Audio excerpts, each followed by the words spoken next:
দর্শক, দিলীপ কুমার আগারওয়ালের রিমান্ডের বিষয়ে সিএমএম কোর্টে কথা বলছেন আইনজীবীরা। আমরা সরাসরি চলে যাচ্ছি সেখানে। যারা যারা গুলি করেছে তাদের তাদের তাদের তালিকা উদ্ধার করার জন্য এই প্রভাবশালী আসামি, এই বিত্তশালী আসামির 7 দিন রিমান্ড আমরা প্রার্থনা করে আদালত সন্তুষ্ট হয়ে 3 দিনের রিমান্ড মঞ্জুর করে। তারপর আসামি পক্ষ চিকিৎসার জন্য একটা আবেদন দেয়, সেখানে আমরা রাষ্ট্রপক্ষের জোরালো আপত্তি করি, যেহেতু সে রিমান্ডে আছে এখন তার এবং হাইকোর্টের নির্দেশ অনুযায়ী তার রিমান্ড আদালত মঞ্জুর করেছে। এই পর্যায়ে তার চিকিৎসার আবেদন শুনানির কোনো সুযোগ নাই। বিজ্ঞ আদালত সন্তুষ্ট হয়ে আমাদের এই আবেদন গ্রহণ করে তার হাসপাতালের যে দরখাস্তটি সেটি উনি নামঞ্জুর করেন এবং 3 দিনের রিমান্ড মঞ্জুর করেন।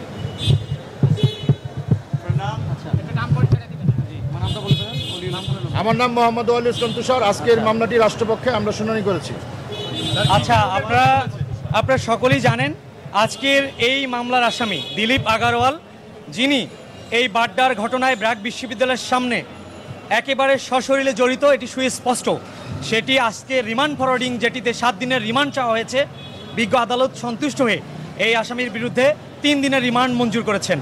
পাশাপাশি এই আসামির ব্যাপারে আসামি পক্ষের আইনজীবীরা বলার চেষ্টা করেছেন উনি ঘটনাস্থলে ছিলেন না, কিন্তু আপনাদের মাধ্যমে আমরা মিডিয়ায় দেখেছি এই স্বৈরাচারের দোসর শেখ হাসিনার যে নির্দেশ, সেটির কারণে এই দিলীপ আগারওয়াল বাংলাদেশে অবৈধ বিভিন্ন ব্যবসা এবং সরকারের মদতপুষ্ট হয়ে যোগ সাজস করে আজকে যে সাউন্ড গ্রেনেড, যে রাবার বুলেট, যে অবৈধ ডেট এক্সপায়ার ছাড়া টিয়ার শেল নিয়ে আসার যে অন্যতম শরিক, তিনিও আজকে এই মামলার একজন এই 20 নম্বর এজাহারনামী আসামি। আমরা আদালতকে বলার চেষ্টা করেছি, বিজ্ঞ আদালতে উপস্থাপন করেছি, যেহেতু শত শত হাজার হাজার এনজিওর কিস্তি প্রথমবার বিকাশ পেমেন্ট করলেই 20 টাকা ইনস্ট্যান্ট ক্যাশব্যাক। গ্রেনেড ছোড়া হয়েছে, অসংখ্য মানুষের বুকে গুলি ছোড়া হয়েছে, টিয়ার শেলে অনেক মানুষ নিহত হয়েছে, গুলিতে নিহত হয়েছে। এই গুলিগুলো কিভাবে আসছে, উনি কিভাবে রাষ্ট্রীয় দোসরদের পৃষ্ঠপোষকতায় এই ধরনের ভূমিকা রেখেছেন, এর জন্য ওনার এই রিমান্ডটা এই সময় অত্যন্ত জরুরি।